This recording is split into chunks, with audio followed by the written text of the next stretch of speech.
1:45 करीब एक कॉल आया था। मिली होती agak ऐसी हो. Balik lagi bareng gue Rizal. Kali ini cerita film akan menceritakan alur film berjudul Mitya.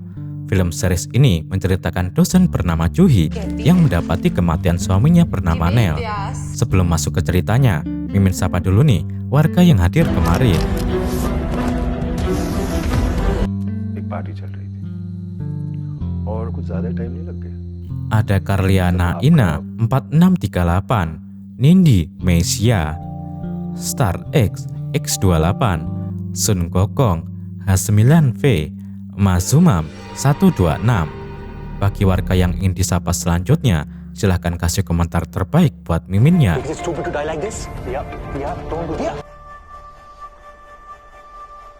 Inilah Juhi yang selalu curiga dengan mahasiswanya yang telah membunuh suaminya bernama Rea. Karena beberapa hari yang lalu, dia selalu mendapatkan teror dan kecurigaannya pelaku teror tersebut mengarah kepada Rea. Lalu siapakah pembunuh suami Juni sebenarnya? Dan cerita Mitya pun dimulai.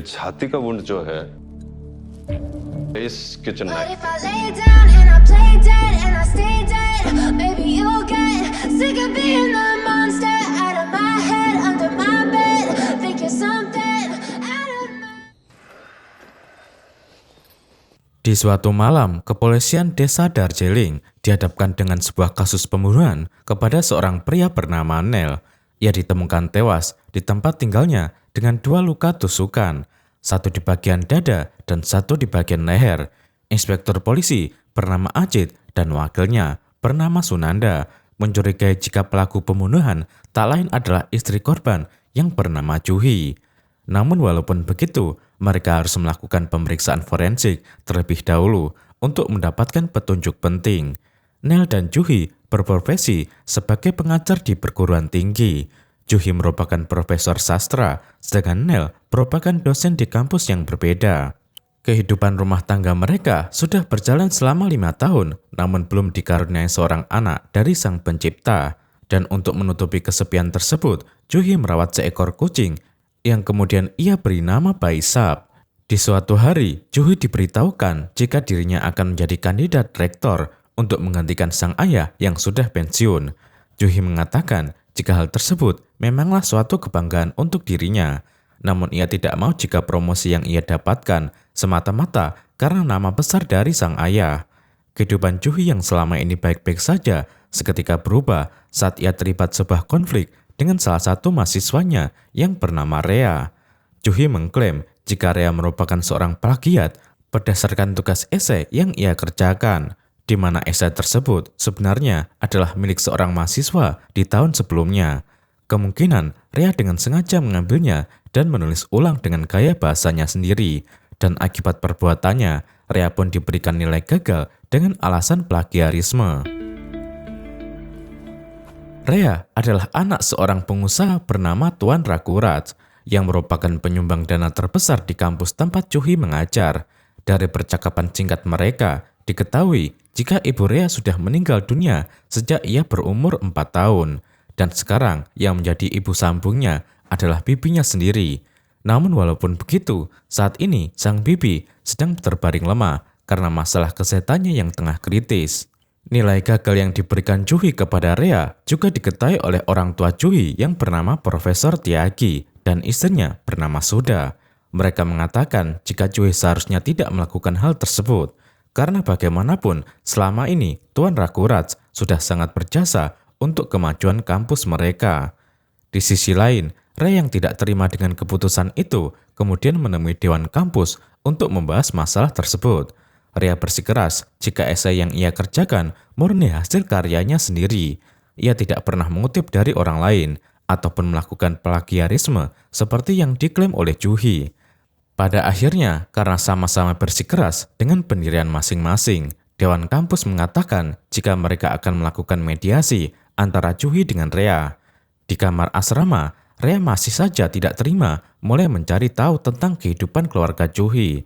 Dan selanjutnya, ia pun meminta bantuan kepada petugas keamanan kampus bernama Arun untuk mencari tahu di mana alat mereka. Malam hari, saat berbincang dengan Nel, Juhi dikejutkan dengan seseorang yang mengetuk pintu rumah. Namun saat ia membukanya, ia pun tidak menemukan siapa-siapa. Akan tetapi, tanpa sepengetahuannya, ternyata Rea sudah berada di sana dan sedang memperhatikan mereka dari balik jendela. Di keesokan pagi, Juhi dan Nel mendatangi dokter ahli kandungan untuk berkonsultasi. Dari percakapan singkat mereka, dokter menyarankan jika Juhi harus melakukan proses bayi tabung jika ia ingin memiliki keturunan. Hal itu disebabkan karena masalah kesehatan Nel yang dianggap tidak mampu dari sisi medis. Saat sudah di kampus, Juhi lagi-lagi memberikan hukuman kepada Rea. Ia dengan sengaja mempermalukan Rea di depan teman-temannya karena kecurangan yang ia lakukan kemarin. Tentu saja hal tersebut jelas membuat Rea semakin marah. Ia mengatakan jika Juhi tidak perlu melakukan hal tersebut karena bagaimanapun apa yang dilakukannya sudah sangat keterlaluan. Namun Juhi tetap pada pendiriannya. Ia menambahkan jika Rea ingin terbebas dari hukuman, maka ia harus menuliskan sebuah esai dengan karyanya sendiri. Di malam hari, saat Juhi berada di sebuah kafe, Rea mendatangi kediamannya untuk memberikan salinan esai yang akan ia kerjakan selanjutnya. Namun di sisi lain, kehadirannya malah membuat Nel larut dalam keadaan. Sambil membicarakan tentang diri masing-masing, mereka berdua kemudian meneguk minuman beralkohol untuk menghabiskan malam. Dan pada akhirnya, setelah berbicara panjang lebar, Rea pun memutuskan untuk pergi dari sana. Beberapa jam kemudian, Juhi yang baru saja kembali melihat 2 buah gelas di atas meja. Ia pun menyadari jika rumah mereka baru saja kedatangan seorang tamu yang tidak ia ketahui. Nel mengatakan jika Rea baru saja datang untuk memberikan salinan tugas esai. Awalnya, ia hanya menawarkan teh kepada Rea, namun tanpa disangka, Rea malah meminta minuman beralkohol. Tidak terlalu ambil pusing dengan hal tersebut, Juhi langsung teringat dengan Baisab yang tiba-tiba tidak terlihat keberadaannya. Juhi kemudian mencarinya kemana-mana dan pada akhirnya ia pun menemukan Baisab yang sudah tewas tertabrak. Kematian Baisab menjadi tanda tanya untuk Juhi, di mana ia tidak menemukan kalung yang ia gunakan Baisab saat insiden tersebut terjadi. Pagi hari sebelum ke kampus, Juhi mendatangi kediaman sang ayah untuk menyelesaikan dokumen pemilihan rektor selanjutnya. Dan di tengah-tengah percakapan mereka, Juhi menanyakan di mana foto wisudanya berada. Tyagi mengatakan jika foto tersebut berada di percetakan karena beberapa hari yang lalu ia tak sengaja menyenggol dan membuat bingkainya menjadi hancur. Saat di kampus, tak sengaja Juhi berpapasan dengan Rea dan tanpa disangka ia pun meminta maaf atas kesalahan yang ia lakukan kemarin. Juhi juga menambahkan jika saat ini ia sedang ditimpa kemalangan karena kematian kucing kesayangannya. Di sisi lain, Rea juga meminta maaf karena saat ia berada di kediaman Juhi, ia tidak sengaja membaca laporan medis tentang masalah keluarga mereka. Setelahnya, setelah jam kampus selesai, Rea mendatangi Nel di tempat kerjanya. Secara mengejutkan, ia mengatakan kepada Nel jika Juhi telah mencurigainya atas kematian Baisab. Di sisi lain, Rea juga melihat sebuah foto di mana Nel dan Juhi berada di sebuah kafe dan tanpa dijelaskan, Rea mengetahui jika kafe tersebut bernama Kabana. Di meja kerjanya, Juhi menemukan sebuah permintaan maaf atas kematian Baisab. Merasa curiga karena hal tersebut, tidak ada yang mengetahuinya selain Rea. Ia pun memutuskan masuk ke kamar Rea untuk mencari kalung yang digunakan Baisab. Namun bukannya menemukan apa yang ia cari, Juhi malah menemukan foto-foto keluarganya di laptop milik Rea. Sampainya di rumah Juhi, kemudian menceritakan hal tersebut kepada Nel. Namun tanpa disangka, Nel yang sudah terprovokasi malah mengatakan jika Juhi sudah bertindak ceroboh dengan masuk ke kamar Rea yang belum tentu Rea adalah pelakunya. Di sisi lain, Rea yang baru saja kembali menyadari jika kamarnya sudah dimasuki oleh seseorang tanpa ia ketahui. Rea kemudian membuka sebuah kotak yang terkunci dan saat ia membukanya, ternyata kotak tersebut berisikan foto kelulusan Juhi bersama Profesor Tyagi. Keesokan hari, Rea meminta tolong kepada Arun untuk melihat rekaman CCTV di hari kemarin. Dan akhirnya ia pun mengetahui jika Juhi adalah orang yang masuk ke dalam kamarnya. Di tempat lain, Juhi yang saat itu baru saja selesai berolahraga, tiba-tiba dikejutkan dengan cincin pernikahannya yang telah menghilang dari dalam tasnya. Juhi menemukan beberapa bunga melati yang bunga tersebut pernah ia lihat di kamar Rea. Juhi kemudian menceritakan hal itu kepada Nel. Namun lagi-lagi, Nel tidak percaya jika Rea yang mencuri cincin tersebut. Sebelum meninggalkan lokasi kampus, Nel mengatakan jika Rea bukanlah anak sembarangan karena pergaulannya yang hampir sama dengan mereka. Rea juga mengetahui kafe Cabana yang kafe tersebut memang jarang dikunjungi oleh anak seusianya. Mendengarkan penjelasan Nel, Juhi seketika menjadi sangat terkejut. Ia sadar jika kafe Cabana sudah tutup sejak 6 bulan yang lalu, dan itu terjadi sebelum Rea menjadi mahasiswa di kampusnya. Juhi yang penasaran kemudian membuka foto lama mereka, dan akhirnya ia pun menemukan Rea yang tertangkap kamera sedang memperhatikan mereka. Di malam pertemuan dosen dengan para wali secara mengejutkan, Juhi melihat jika cincin pernikahannya yang hilang kemarin berada di tangan Rea. Merasa ada yang tidak beres, Juhi kemudian memaksa Rea untuk menyerahkan cincin tersebut. Namun karena Rea tidak mau melakukannya, Juhi pun menariknya dengan cara paksa. Pada akhirnya, setelah cincin tersebut terlepas, Juhi pun menyadari jika itu memang bukan miliknya. Namun karena kekerasan yang ia lakukan, ia pun harus mendapatkan perlakuan memalukan dari Nel dan teman-temannya. Nel bahkan tidak mempercayai lagi kata-kata Juhi yang selama ini selalu menyalahkan Rea atas kejadian malang yang menimpanya. Di sisi lain, Rea yang sudah berada di kamarnya kemudian mengeluarkan kotak yang terkunci. Dan saat ia membukanya, terlihat jelas ada 2 cincin yang sama dan yang satunya adalah milik Juhi. Keesokan hari, Rea kembali mendatangi Nel di kantornya. Rea yang sadar jika kejadian malam kemarin bisa berakibat fatal dengan karir Juhi, mencoba meredakan masalah dengan mengundang mereka ke sebuah kafe. Namun karena malam itu Juhi berada di kediaman orang tuanya, Nel pun kemudian pergi seorang diri. Singkat cerita, Nel dan Rea kembali terlalu dalam percakapan yang lebih jauh.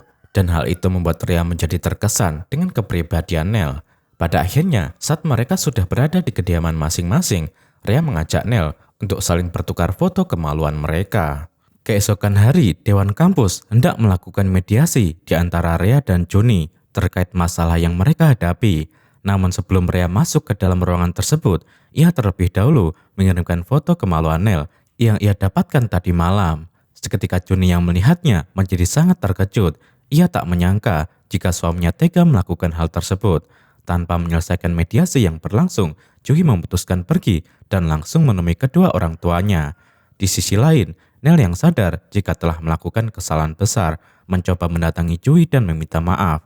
Nel mengatakan jika ia tidak sengaja melakukan hal tersebut karena sudah terlalu dengan suasana yang tidak bisa ia kendalikan. Akan tetapi, Juhi mengatakan jika itu bukanlah masalah utama, melainkan rasa kepercayaan Nel yang telah hilang kepada dirinya. Di sisi lain, ternyata tanpa sepengetahuan Nel, Juhi diam-diam telah menyetujui proses bayi tabung tersebut, dan hasilnya ia pun positif hamil dan tengah mengandung bayi mereka. Di suatu momen, Tuan Rakuras meminta Rea pulang ke rumah karena permintaan sang bibi yang ingin melihatnya. Namun hal tersebut dianggap Rea sebagai sebuah alasan. Selama ini, ia tidak pernah menganggap bibinya sebagai pengganti sang ibu, karena bagaimanapun orang yang menyayanginya hanyalah ibunya seorang.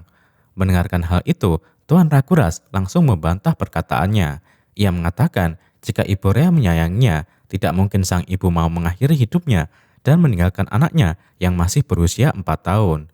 Di kediamannya, Tiaji sedang mempersiapkan acara anniversary pernikahannya yang ke-35, dan di saat yang bersamaan, ia juga mendapatkan panggilan dari seseorang. Dan setelah dijawab, itu adalah Rea. Rea menanyakan apakah Tiaji sudah memberitahukan hubungan mereka dengan keluarganya. Dan dari pernyataan tersebut bisa disimpulkan jika Rea dan Tiaji memiliki sebuah ikatan yang tidak diketahui oleh Suda dan juga Juhi. Di sisi lain, Nel yang merasa frustasi dengan hubungan rumah tangganya mencoba mendatangi Juhi untuk meminta maaf. Namun karena Juhi tidak memperdulikannya, ia pun melampiaskannya dengan mendatangi sebuah kafe dan merenung seorang diri. Pada saat yang bersamaan, Nel tiba-tiba saja mendapatkan pesan darurat dari Rea yang menyuruhnya untuk segera datang ke asrama. Singkatnya, setelah ia sampai di sana, ia pun sangat terkejut ketika melihat Rea sudah duduk di tepi atap bangunan. Merasa jika hal tersebut sangatlah berbahaya, Nel memutuskan mendatangi Rea dan mengajaknya turun untuk membicarakan masalah yang menimpanya. Namun di luar dugaan, hal itu malah membuat mereka larut dalam suasana yang tidak bisa mereka elakkan lagi. Dan akhirnya mereka berdua pun melanjutkan tindakan terlarang tersebut di kamar asrama Rea. Tanpa sepengetahuan Nel, Rea mengambil ponsel Nel dan mengirimkan sebuah pesan kepada Juhi.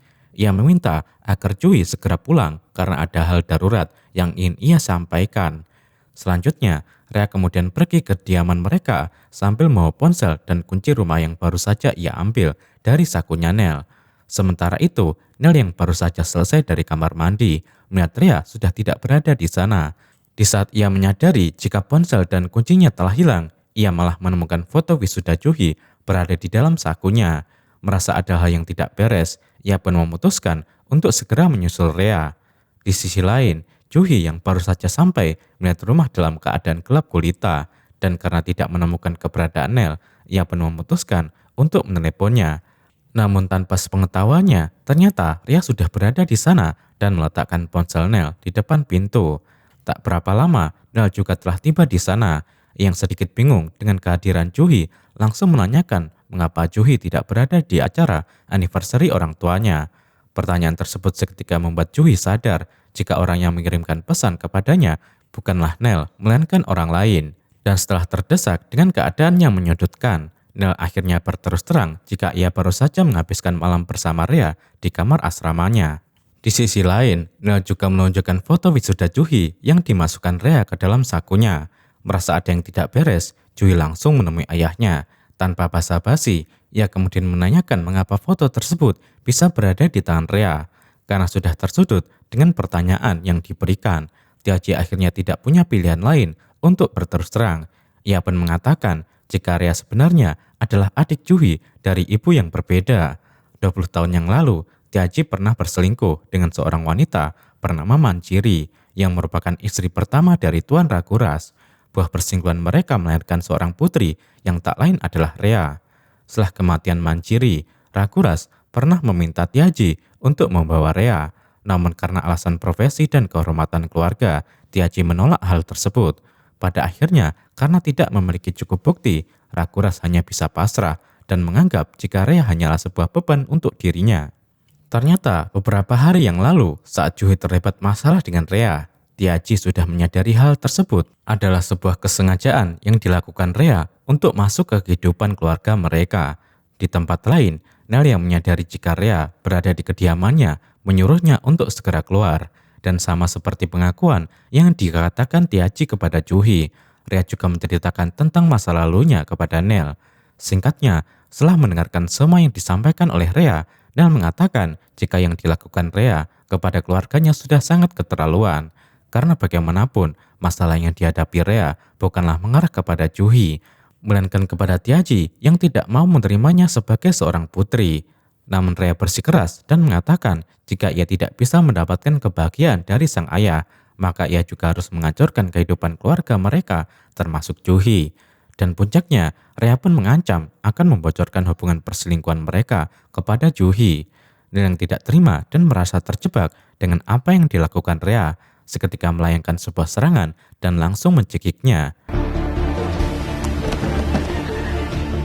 Di sisi lain, Juhi yang menyadari jika semua permasalahan terjadi tak lain karena ulah Rea, akhirnya memutuskan untuk memaafkan Nel.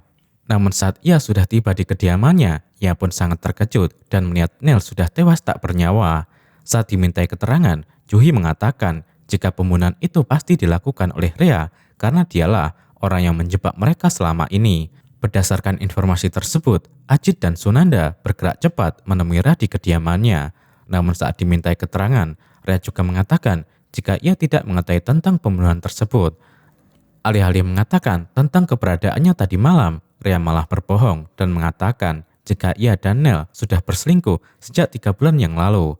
Rea menambahkan jika ia sudah pernah menolak untuk melanjutkan hubungan tersebut, namun Nel bersikeras mempertahankannya.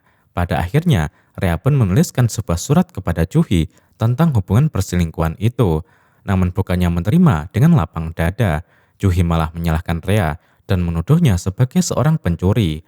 Untuk membuktikan perkataan Rea, Inspektur Ajit kemudian mengamankan barang bukti berupa pakaian dan spray yang ada di kamar Rea untuk mendapatkan sidik jari Nel yang tertinggal. Dan selanjutnya, Sunanda juga bergerak cepat memeriksa laci kerja Juhi. Dan akhirnya, ia pun menemukan sebuah surat yang ditulis Rea tentang perselingkuhannya dengan Nel tertanggal 3 bulan yang lalu. setelah semua barang bukti mengarah kepada Juhi dan laporan forensik menyatakan jika pisau yang digunakan untuk membunuh Nel hanya terdapat sidik jari Juhi. Ajit pun memutuskan jika Juhi adalah tersangka pembunuhan. Beberapa hari setelah Juhi ditahan, Sunanda menemukan sebuah keanehan dengan barang bukti yang diserahkan oleh Rea, di mana jaket yang diserahkannya sebagai barang bukti berbeda dengan yang dikenakannya saat bersamanya di kamar asrama. Ditambah lagi, saat ini dokter forensik mengatakan jika mereka telah melakukan kesalahan dan melewatkan sebuah bukti penting tentang kematian Nel, di mana gerigi pisau yang tertancap di bagian dada ternyata berbeda dengan yang tertancap di bagian leher. Namun walaupun begitu, tusukan yang berada di dada tetap menjadi penyebab kematian korban. Merasa ada hal yang aneh, Sunanda meminta izin kepada Inspektur Ajit untuk kembali memeriksa kamar Rea, karena bagaimanapun Rea pasti menyembunyikan sesuatu dari mereka. Singkatnya, setelah melakukan pencarian, Sunanda hanya menemukan sebuah kotak yang di dalamnya terdapat sebuah cincin pernikahan Juhi. Ia kemudian memberikan bukti tersebut kepada Ajit. Namun Ajit mengatakan jika cincin itu tidak bisa merubah persepsi jika pelaku pembunuhan adalah Rea, karena bisa saja cincin itu bukanlah hilang karena dicuri, melainkan diberikan Nel tanpa sepengetahuan Juhi. Di tempat lain, Tiaji mengajak Rea bertemu di sebuah tempat bernama Sunrise Cafe untuk membicarakan sesuatu yang sangat penting. Awalnya Rea menolak ajakan tersebut, namun setelah mendengar nama Sunrise Cafe, ia pun teringat dengan ibunya di masa lalu. Setelah mereka bertemu, Tiaji langsung meminta maaf dan meminta Rea agar ia mau berterus terang terkait kematian Nel yang sebenarnya, karena bagaimanapun apa yang dilakukan Rea adalah sesuatu hal yang seharusnya tidak didapatkan oleh Juhi. Pernyataan tersebut langsung dibantah oleh Rea dan berdasarkan ingatan masa lalunya, kita pun dibawa ke 20 tahun yang lalu. Saat Manjiri bersama Rea sedang berada di Sunrise Cafe untuk menunggu kedatangan seseorang, namun tanpa alasan yang jelas, Manjiri malah melompat dan mengakhiri hidupnya dengan cara tragis. Dan seiring berjalannya waktu, Rea pun menyadari jika Tiaji adalah alasan dibalik kejadian tersebut. Untuk meluruskan apa yang diketahui oleh Rea, Tiaji mengatakan jika hubungan di antara ia dan Manjiri terjadi karena Manjiri sedang bermasalah dalam rumah tangganya. Ia dikhianati oleh Raguras dan saudara perempuannya yang tak lain adalah bibi Rea sendiri. Singkat cerita, beberapa tahun berlalu, Manjiri meminta Tiaji agar membawanya kawin lari. Namun hal tersebut ditolak oleh Tiaji karena ia tahu jika alasan Manjiri melakukan hal itu tak lain karena masalah internalnya dengan Raguras. Dan pada akhirnya, karena tak punya pilihan lain, Manjiri pun memutuskan mengakhiri hidupnya dan meninggalkan Rea seorang diri. Setelah mendengarkan semua fakta tersebut, Rea akhirnya mau berterus terang. Ia memperlihatkan bekas luka di lehernya yang ia dapatkan saat Nel mencekiknya. Kala itu, Nel berusaha mencelakainya karena tidak ingin perselingkuhan yang mereka lakukan terbongkar. Rea berusaha mendaratkan sajam ke leher Nel yang ia dapatkan dari atas meja. Di saat yang bersamaan, Nel juga mengambil sajam berjenis pisau dan mengarahkannya kepada Rea. Namun tanpa disangka, hal tersebut malah mengenai dada Nel yang membuatnya tewas seketika. Tiaji mengatakan mengapa Rea tidak memberitahukan hal tersebut kepada pihak kepolisian, karena bagaimanapun apa yang ia lakukan adalah upaya untuk membela diri. Namun dengan tegas, Rea mengatakan jika ia melakukan hal tersebut, bisa jadi kepolisian tidak mempercayainya dan malah menyudutkannya atas kebohongan yang ia lakukan. Setelah mengatakan semuanya, Rea dibuat terkejut saat Tiaji menunjukkan sebuah alat perekam yang ternyata sudah ia persiapkan dengan tim kepolisian.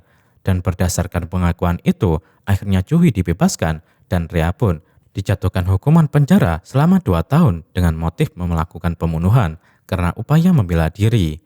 Tiaji yang sadar jika dirinya adalah akar dari semua masalah, memutuskan meninggalkan keluarganya dan pergi hidup seorang diri. 3 bulan sebelum dibebaskan, Rea meminta Juhi menemuinya karena ada hal yang ingin ia sampaikan terkait kematian Nel yang tidak pernah ia katakan kepada siapapun. Hal tersebut jelas membuat Juhi menjadi penasaran, karena bagaimanapun ia juga tahu jika Nel belum pernah melukai seseorang walau dalam keadaan terpaksa. Singkatnya, setelah mereka bertemu, Rea mengatakan saat Nel mencekiknya, ia segera melepaskan cekikan tersebut karena sadar jika hal itu bisa membahayakan. Namun pada saat yang bersamaan, Rea malah memberikan kalung Baisab yang membuat Nel menjadi sangat geram. Dan sebelum Rea pergi, Nel mengatakan jika ibu Rea memang pantas pundir karena sudah melahirkan anak haram yang seperti monster. Seketika perkataan tersebut membuat Rea menjadi sangat emosi, dan tanpa sadar ia pun mengambil sajam dan mendaratkannya di leher Nel. Selanjutnya, Rea meminta bantuan kepada Arun agar memberikannya solusi untuk bisa terlepas dari pembunuhan tersebut. Arun kemudian memerintahkan Rea mengambil sajam jenis lain dengan menggunakan sarung tangan dan mendaratkannya di dada Nel. Setelahnya ia pun menyuruh Rea membuang sajam pertama ke dalam jurang agar tidak bisa terlacak oleh kepolisian. Dan untuk menguatkan alibi tersebut, Arun kemudian membuat luka cekikan yang seolah-olah itu adalah perbuatan Nel yang ingin mencelakai Rea. Pada akhirnya, Rea pun mengatakan jika keterangan yang ia sampaikan kepada Tiaji adalah sebuah kebohongan yang memang ia persiapkan untuk membebaskan Juni. Namun walaupun begitu, Juhi tetap tidak sepakat dengan Rea karena bagaimanapun keegoisan yang ia lakukan telah membuat seorang bayi yang baru lahir kini hidup tanpa seorang ayah. Juhi juga menambahkan jika ayah mereka memanglah awal dari penderitaan yang dialami Rea. Namun ia tidak pernah melakukan pembunuhan seperti yang dilakukan Rea saat sekarang ini. Setelah kejadian tersebut, Juhi bersama Suda kembali menemui Tiaji. Mereka mengenalkan Yas dan meminta Tiaji untuk tetap tinggal bersama mereka. Di akhir film, Rea mengirimkan sebuah surat yang ia tulis kepada Juhi, dan di saat yang bersamaan, ia juga memerintahkan Arun untuk melakukan pembunuhan kepada Raguras. Di dalam suratnya, Rea mengatakan jika yang terjadi kepadanya saat ini kemungkinan karena ulah Raguras yang membesarkannya seperti sampah. Rea beranggapan jika ia dibesarkan oleh Tiaji, kemungkinan ia juga akan menjadi orang berpendidikan, seperti yang telah terjadi kepada Juhi saat sekarang ini. Kemudian bersamaan dengan terbebasnya Rea dari penjara dan ditemukannya beberapa kuntum bunga melati di tempat tidur Yas, film pun berakhir. Yes!